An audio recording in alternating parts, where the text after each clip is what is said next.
ఇప్పుడు జరుగుతున్న ఉద్యమాలు 2018 వచ్చే నాటికి ఏమైందంటే ఇంచుమించు ఇందులో సేకరణ చేసిన భూముల్లో 2180 ఎకరాలు.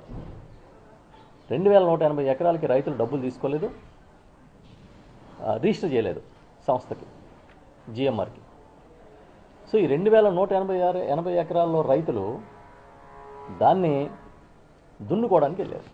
అంటే చంద్రబాబు నాయుడు గారు 2012లో ఏ విధంగా అయితే ఏరువాకు చేశాడో అదేవిధంగా అప్పట్లో వామపక్షాలు, అప్పట్లో వైఎస్ఆర్ పార్టీ, అప్పట్లో జనసేన వీళ్ళందరూ కూడా ఆ ఉద్యమానికి మద్దతుగా నిలబడ్డారు. నిలబడితే రైతుల మీద రాక్షసత్వం అంటే ఎలా ఉంటుందో ప్రదర్శించారు ఆయన.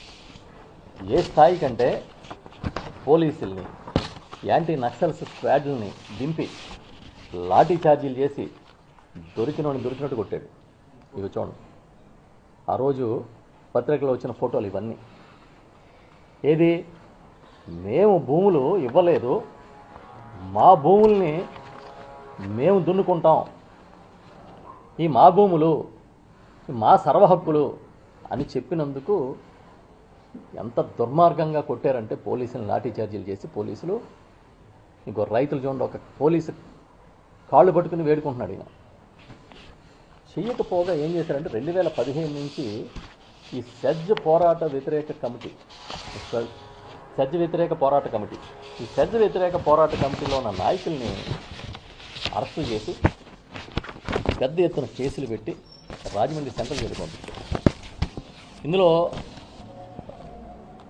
సూర్యనారాయణ గారు అని ఒక ఆయన, బావిచెట్టి నారాయణ స్వామి గారు, పెనుమల్లి సుబ్బిరెడ్డి గారు, వీళ్ళందరూ కూడా ఏజ్డ్ పర్సన్స్. వీళ్ళందరినీ కూడా అరెస్టులు చేసి స్నేహ బ్లాక్లో వేశారు. వేసి వాళ్ళతో బాత్రూములు గడిగించారు, వాళ్ళతో జైల్లో నానా హింస పెట్టారు. వాళ్ళని పెట్టి ఒప్పుకోమన్నారు.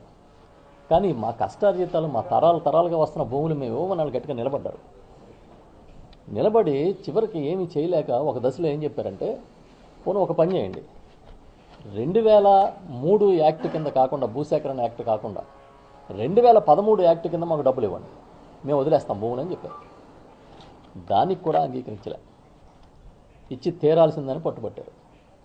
ఈలోగా ఏవైతే అసైన్డ్ ల్యాండ్స్ని, ఏవైతే ప్రభుత్వ భూముల్ని ఎస్సీజెడ్కి అలాట్ చేద్దాం అనుకున్నారో దాంట్లో చంద్రబాబు నాయుడు గారు ప్రభుత్వ భూములన్నింటినీ ఉచితంగా ఎస్సీజెడ్కి ఇచ్చాడు, సుమారు 70-72 ఎకరాలు. మిగతా అసైన్డ్ ల్యాండ్ 3 లక్షలు చెప్పున ఇచ్చేశాడు ఎస్సీజెడ్కి. ఇవి కాకుండా 9 గ్రామాల్లో 8 గ్రామాలని ఖాళీ చేయించాలని కూడా ప్రతిపాదించారు. ఇది కాకుండా ఆ రోజు పంచాయతీరాజ్ శాఖ మంత్రిగా ఉన్న నారా లోకేష్ గారు, ఆయన ఆధ్వర్యంలో ఒక నిర్ణయం తీసుకున్నారు. 73, 74 అధికారుల కింద ఏవైతే పంచాయతీలకి దఖలు పడతాయో హక్కులు, ఆ హక్కుల్ని సీజ్ చేసింది ప్రభుత్వం. ఎందుకు? అవి ఉంటే, హక్కులు ఉంటే తీర్మానాలు పంచాయతీలు చేస్తే కానీ అక్కడ పనులు జరగవు ఎస్సీజెడ్లో. కాబట్టి వాటన్నిటిని సీజ్ చేశారు. అది కాకుండా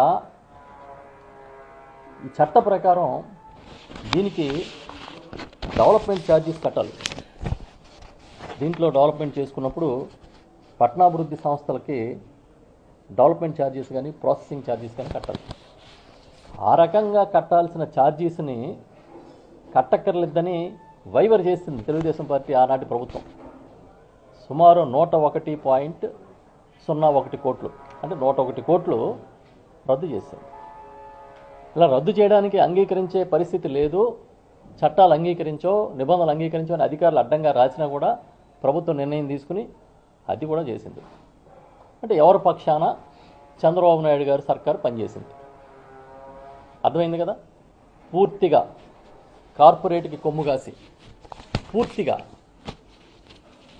రైతుల హక్కుల్ని కాలరాసి, వాళ్ళ మీద కేసులు పెట్టి, వాళ్ళని దౌర్జన్యం చేసి, జైల్లో వేసి, కొట్టి తన్ని బీభత్సం చేసింది అది చంద్రబాబు నాయుడు.